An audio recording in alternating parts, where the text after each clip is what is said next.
scolaire, outil indispensable à la compréhension des cours dispensés par les enseignants en Côte d'Ivoire, comment sont-ils choisis par l'Éducation nationale? On en parle ce soir.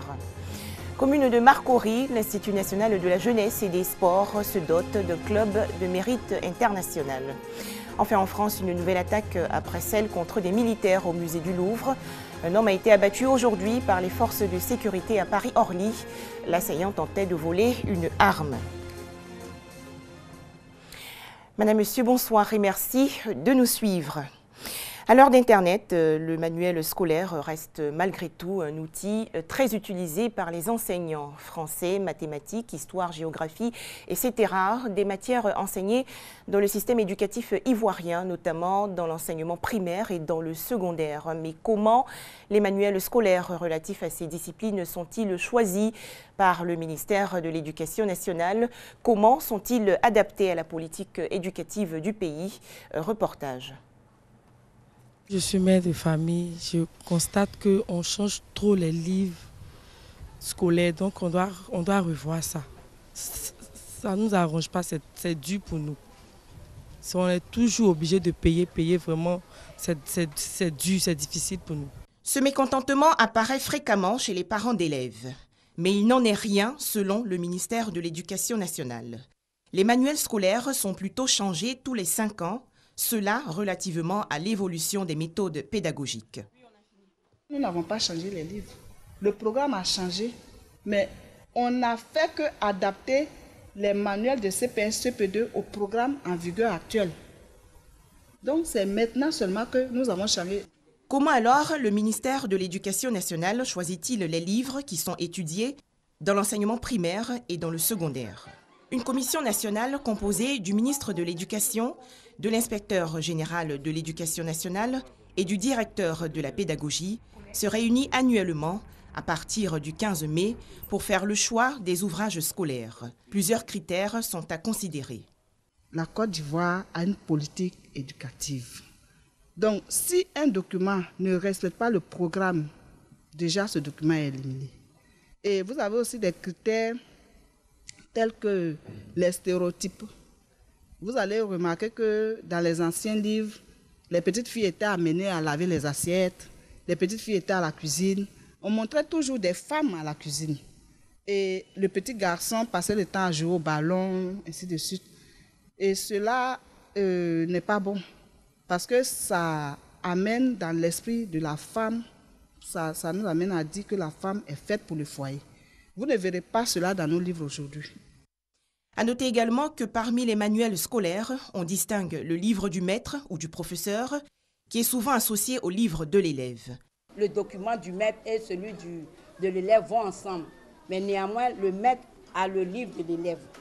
Il faut que lui il laisse ça pour pouvoir faire ses fiches. Nous, en français, on utilise aussi les œuvres. Donc, par exemple, l'année dernière, c'était l'ordonnance de Soro Gefala. Mais cette année, nous avons choisi Jour d'angoisse de Joël Koné. Et c'est accompagné d'un facilitateur didactique. Mais l'enseignant doit-il impérativement recourir au manuel scolaire pour dispenser les cours? Pour que le cours soit bien mené, l'enseignant doit prendre des exemples dans le livre, il doit partir des illustrations. En Côte d'Ivoire, les écoles privées confessionnelles ou laïques ont souvent au programme des ouvrages différents de ceux utilisés par l'enseignement public. Cette année 2016-2017, en français, nous utilisons « Je lis » et « J'écris ». En mathématiques, le livre « Cristal ». Le public utilise les manuels « École et Nation » en français comme en mathématiques. Selon la convention qui lie l'enseignement catholique à l'État de Côte d'Ivoire, la possibilité est donnée à l'Église catholique, suivant l'enseignement catholique, de faire des choix de documents, de manuels qui peuvent leur convenir. L'État ivoirien, pour permettre la scolarisation de tous les enfants de l'enseignement public, du cours préparatoire au cours moyen, leur offre gratuitement et annuellement les manuels scolaires. Déjà pour l'année académique 2015-2016, 3 606 972 livres ont été distribués aux cours préparatoires 1 et 2 sur tout le territoire national.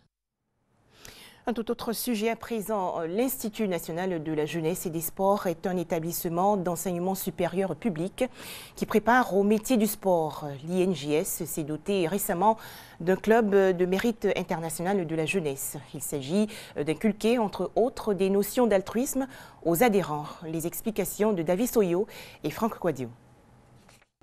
Le club du mérite international de la jeunesse de l'Institut national de la jeunesse et des sports, INJS, est officiellement présenté aux responsables de l'établissement. Ce club se veut un cadre d'excellence et compte apporter un programme équilibré d'activités favorisant l'insertion socio-professionnelle des jeunes scolarisés et non scolarisés. Il faut qu'on montre aux yeux de tout le monde qu'il y a un trésor qui est là, qui peut leur permettre de s'insérer. Il ne faut pas toujours attendre la fonction publique. Il ne faut pas toujours se promener d'entreprise en entreprise, faire des gels en heure. Il faut toi-même te développer, toi-même créer quelque chose qui va te permettre de te prendre en charge. Le développement des capacités personnelles et la confirmation des jeunes au sein de la société. Un programme épousé par les responsables de l'INJS et du Bureau national du mérite. Le programme du Bureau permet aux jeunes d'extérioriser ses talents dans l'apprentissage d'une activité professionnelle. Ça peut être la couture, la coiffure, l'électronique, l'informatique. Nous voulons inculquer des valeurs à notre jeunesse, à nos étudiants, des valeurs d'altruisme, des valeurs de travail, de courage, tout ce que, n'est-ce pas, le club du mérite véhicule comme valeur. Le mérite international de la jeunesse est une institution internationale de jeunesse qui a été fondée par son Altesse royale, le prince Philippe, duc d'Édimbourg, et est présente dans 140 pays à travers le monde. Une cérémonie ponctuée par l'investiture du bureau exécutif du club. Grabo, dans le département de Tabou, la municipalité a organisé récemment une journée consacrée au développement. Cette rencontre a permis de faire le bilan de la politique et de la stratégie de développement en faveur des populations. Les précisions de Thérèse Yoboué. Inauguration d'une école de 6 classes, d'une radio locale, d'un préau au centre de santé urbain, mise sous tension du quartier baoulé de Grabo, don de broyeuses aux femmes, dons de tables-bancs aux écoles, subventions à des associations, dons de poubelles et d'équipements divers à la population locale étaient au menu de cette journée consacrée au développement. L'objectif de toutes ces actions, au dire de Martin Douboyo, maire de Grabo, est de sortir la localité de sa léthargie et d'œuvrer au bien-être et à l'épanouissement des populations. Le maire s'est également réjoui du retour de la paix dans sa commune et dans tout le département de Tabou. Ce climat de paix a permis la réalisation de ces nombreux projets. Les différents porte-paroles des populations ont demandé à tous de s'engager aux côtés des autorités locales dans leurs efforts de développement. Le sous-préfet de Grabo, Djibril Traoré, a quant à lui félicité l'équipe municipale pour le travail abattu et demandé plus de solidarité, d'entraide et d'entente entre les cadres de la région pour donner un nouveau visage à Grabo. Il a félicité tous les ex-réfugiés de la crise post-électorale qui sont retournés à Grabo et invité ceux qui sont encore au Libéria voisin à venir prendre leur place dans le processus de paix et de réconciliation. Des fauteuils roulants, béquilles et autres cannes pour faciliter la mobilité des étudiants handicapés de l'université Félix Houphouët-Boigny. C'est un don de la mairie de Cocody et on fait le point avec Malika Koulibaly. Des fauteuils médicalisés, des béquilles et plusieurs autres matériaux aux handicapés de l'université de Cocody. Un don de la mairie de la commune, ce don permettra aux étudiants handicapés de se déplacer facilement vers les amphis. Le campus est vaste. Ils sont logés ici, certes, mais ils prennent les cours et les cours, de fois, sont très distants de leur lieu de résidence. Pour s'y rendre, ce n'est pas facile. C'est pas facile. Mais ils sont obligés d'y être à l'heure, au cours.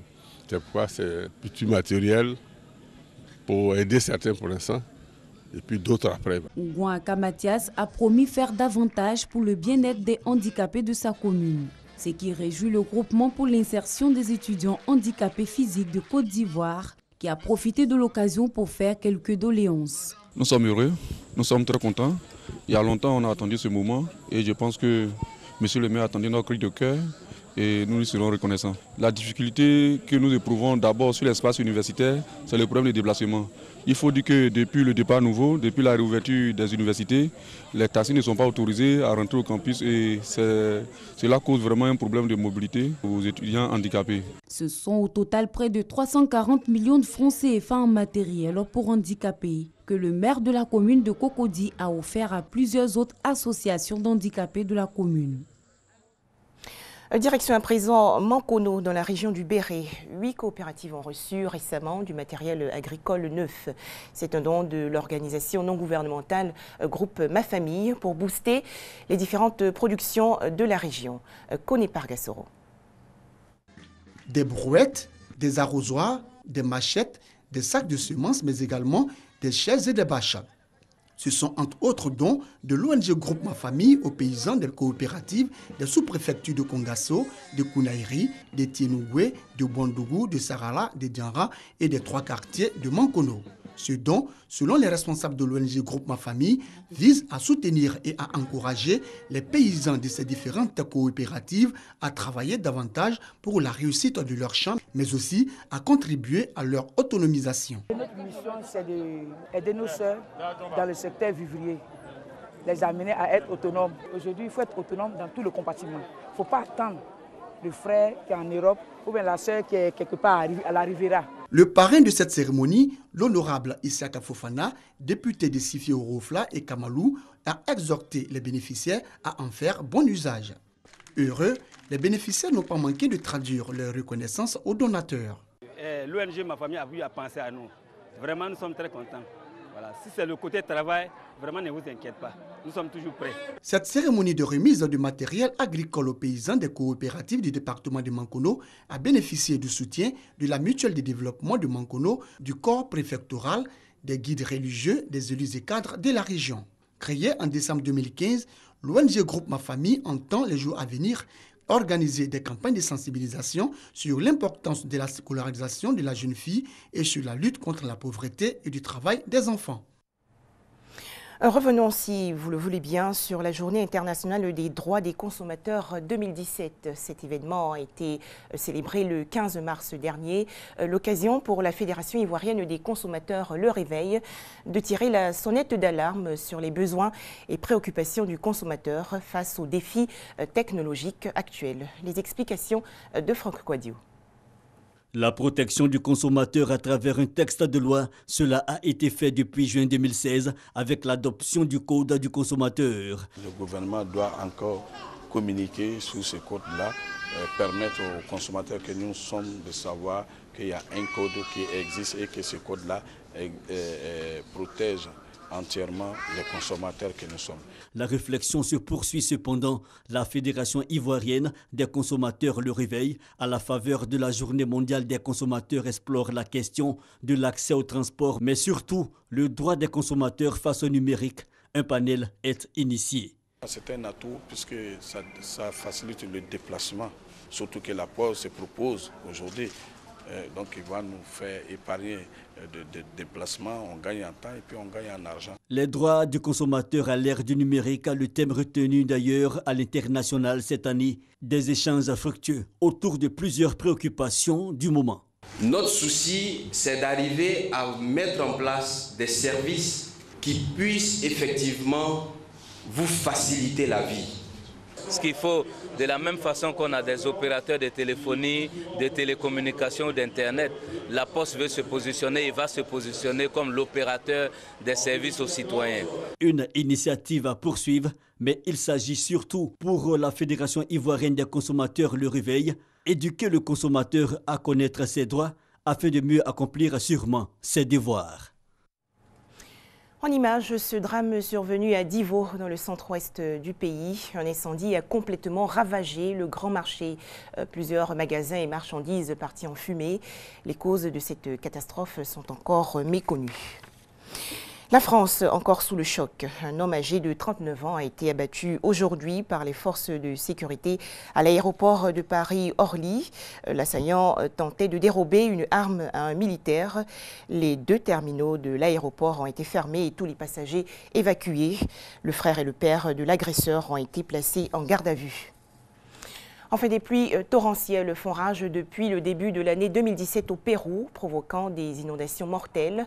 Ces catastrophes ont fait plus de 65 victimes et détruit près de 12 000 maisons.